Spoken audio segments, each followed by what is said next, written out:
So, you're moving house in Brisbane. How exciting is that? A new beginning, a fresh space. It's awesome. But let's be real, there's always that one big looming question that can be a little bit stressful. We're going to tackle that head on today so you can get back to the exciting part. Yep, you guessed it. The money. You've got the dates circled on the calendar. Maybe you've even started collecting boxes. But what's this actually going to set you back? Figuring out what removalists charge can feel like trying to solve a tricky puzzle. But hey, that's exactly what we're here for. We're going to break it all down together. Okay, so here's our game plan. We're going to start by looking at what actually goes into a quote. Then we'll dig into the costs based on how big your place is. After that, we'll talk about the key things that can make the price go up or down. We'll even cover those optional extras. And finally, I'll show you how to compare all your options so you can feel super confident in your choice. All right, let's dive right in. First things first, let's wrap our heads around the pricing. You know, when a moving company throws a number at you, what are you actually paying for? It usually boils down to one of two different ways they charge. So, you've got two main players here, hourly rates and fixed prices. The hourly rate is pretty straightforward. You pay for the time they're working. This is usually great for smaller, local moves where things are pretty predictable. On the other hand, you've got the fixed price. This is where they give you one single cost for the whole job. For bigger, more complex moves, this can be a lifesaver, honestly.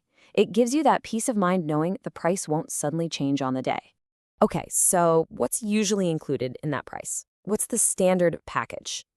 Well, you can pretty much always count on a few key things. You'll get a professional team of movers, usually a couple of people who know what they're doing. You'll get a truck that's the right size for your stuff, which is super important. They'll also bring all the basic equipment, like dollies and moving blankets, and you get a base level of transit insurance to cover your belongings while they're on the move.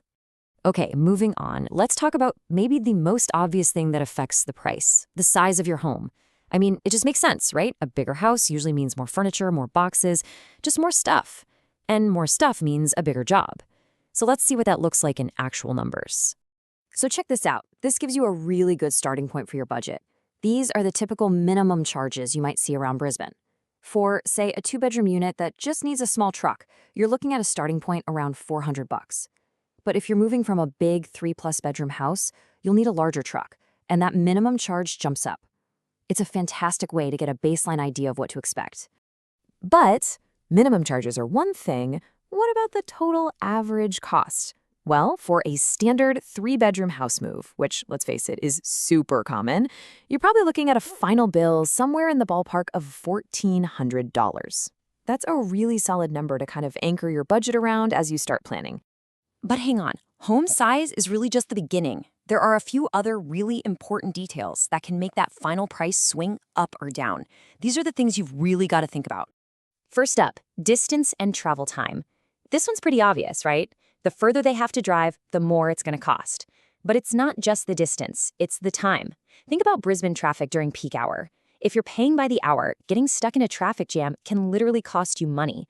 A good mover might even suggest moving at an off-peak time to help you save a few bucks. Next, let's talk about your furniture. It's not just about how much you have, but what type of stuff it is. You know that gorgeous but super heavy antique dresser? Or what about a piano? Those things are a whole different ballgame.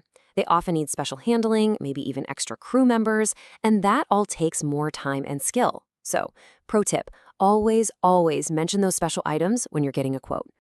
Okay, this one is huge, and it's the one people forget all the time. Access. Seriously, how easy is it to get from the truck to your front door? A 3rd-floor apartment with no lift is a completely different job than a ground-floor house where they can park in the driveway. Every flight of stairs, every long walk from the street, that all adds time. And remember, especially if you're paying hourly, time is literally money. All right, so we've covered the basics. But what if you want to make moving day, well, easier? There are some amazing optional extras that can turn a super stressful day into something totally manageable. Yeah, they'll cost you a bit more, but honestly, they can be worth their weight in gold. Just think about it for a second. Imagine not having to pack a single box yourself, or showing up to your new home and your bed is already put back together for you. That's not a dream. These are real services. You can get help with packing, unpacking, taking furniture apart, and putting it back together. You can even get full valet services where they handle pretty much everything. You can really tailor this service to exactly what you need. Now, let's circle back to insurance for a sec. Most movers will include some basic transit insurance, but the keyword there is basic. It is so important to ask them exactly what's covered, what the limits are, and what your options are if you have some really valuable things. It's all about making sure you have total peace of mind. And here is a super simple but really effective tip. When you move matters. As you can see, weekends are prime time for moving. Everybody wants to do it then, so demand goes way up, and guess what? So do the prices. If you can swing it, booking your move on a weekday, like a Tuesday or a Wednesday, is probably one of the easiest ways to shave a little off the final bill. Okay, so you're now armed with all this insider info. It's time to put that knowledge to good use and actually find the right mover for you. This is the part where you get to be in the driver's seat. Here's your action plan. 1. Get quotes from a few different companies. Don't just go with the first one. 2. When you ask for a quote, give them every single detail. Tell them about the stairs, the tricky parking, the antique piano, everything. 3. When you get the quotes back, don't just stare at the final price. Look at what's actually included. And 4. Double-check their insurance coverage, and please read the customer reviews.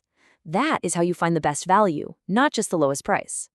And this is so important to remember. The cheapest quote is not always the best one. Sometimes paying a little bit more might mean you're getting a much more experienced crew, or better insurance for your stuff, or just a truck that's not going to break down. Think of it as an investment in a smooth, stress-free moving day. So really, what's the big takeaway here? It's simple. When it comes to figuring out removalist costs, knowledge is absolutely power. If you understand how they price things, you know what factors to look out for, and you compare your quotes smartly, you can take control of the whole process. And that's the secret to a much smoother and way less stressful move. And that just about wraps it up. But I want to leave you with one final thought to chew on. Now that you know everything that goes into a removalist quote, what's the single most important question you're going to ask the next company you call? Give it some thought. It could make all the difference.